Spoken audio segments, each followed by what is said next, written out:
2 থেকে 3 মিনিটের একটি ছোট গল্প শুনে যাবেন, আশা করি ভালো লাগবে। একটি ছেলে খুবই সাদাসিধা ছিল। সে একটি দোকানে চাকরি করত। ছেলেটির বেতন ছিল মাত্র 5,000 টাকা। ছেলেটির দোকানের সামনে দিয়ে প্রতিদিন একটি মেয়ে স্কুলে যেত। মেয়েটি প্রতিদিন বোরকা পরে যেত, কিন্তু প্রায়ই মুখটা খোলা থাকতো। একদিন হঠাৎ করে ছেলেটির নজর পড়লো মেয়েটির দিকে। এভাবে বেশ কয়েকদিন যাবার পর মেয়েটি বুঝতে পারলো ছেলেটি তাকে লক্ষ্য করে। মেয়েটিও বাঁকা চোখে ছেলেটির দিকে তাকাতে শুরু করলো। ছেলেটি মেয়ের চলাফেরা দেখে মুগ্ধ হলো। আফসোস করতে লাগলো, ইস, যদি আমিও আজ পড়াশোনা করতে পারতাম, তাহলে সাহস করে মেয়েটির সাথে কথা বলতে পারতাম। মেয়েটি বুঝতে পারলো ছেলেটি তাকে ভীষণ পছন্দ করে। তাই একদিন মেয়েটি ছেলেটির দোকানের পাশে দাঁড়িয়ে রইল। তখন ছেলেটি দুপুরের খাবার খাওয়ার জন্য দোকানের বাইরে আসে। সে চায়ের দোকানে গিয়ে 5 টাকার একটি রুটি খেয়ে পানি পান করে আসতে লাগলো। তখন মেয়েটি তার কাছে গেল। তুমি ভাত খেলে না, রুটি দিয়ে পেট ভরবে?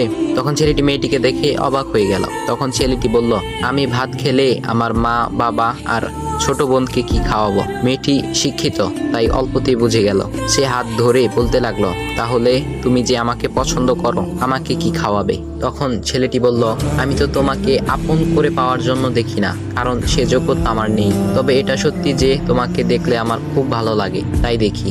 মেয়েটি ছেলেটির কথা শুনে চোখের পানি ধরে রাখতে পারলো না। সে বুঝে গেল ছেলেটির চরিত্র ও ভাবনা অনেক সুন্দর। সেদিন মেয়েটি চলে গেল।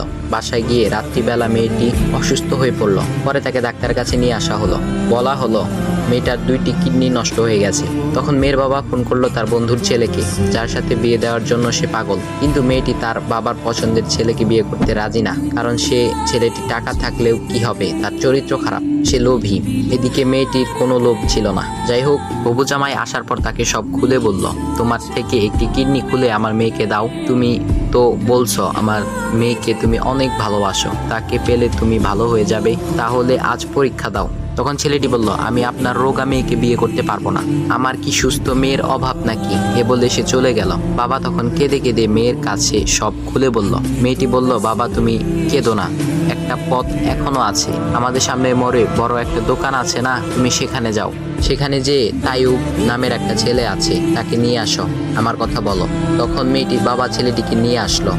মেয়েটিকে দেখে ছেলেটির চোখ ভিজে পানি পড়তে লাগলো, কারণ মেয়ের বাবা তাকে সব খুলে বলেছে। তখন ছেলেটি মেয়েটিকে বলল, তুমি আমাকে একটা কিডনি দিবে? ছেলেটি বলল, কিডনি দেবার জন্যই আমি এসেছি। মেয়েটি তাকে বলল, তুমি কি চাও? ছেলেটি বলল, তুমি সুস্থ হয়ে আমার দোকানের সামনে দিয়ে যাবে, আর দূর থেকে আমি তাকিয়ে দেখব, এই অনুমতিটুকু চাই। কথা শুনে মেয়েটিও ও তার বাবা তাদের চোখের পানি ধরে রাখতে পারলো না। অবশেষে মেয়েটি বিছানা থেকে উঠে ছেলেটির 2 পা জড়িয়ে ধরে বলল, এই জীবনে তোমার থেকে আমাকে মৃত্যু ছাড়া আর কেউ আলাদা করতে পারবে না। তারপর মেয়েটি বলল, আমার কোনো কিডনি নষ্ট হয়নি, এসব ছিল আমার সাজানো নাটক। আমি যা ভেবেছিলাম তাই হয়েছে। তোমাকে দেখে বুঝেছিলাম তুমি আমার একমাত্র যোগ্য। এখন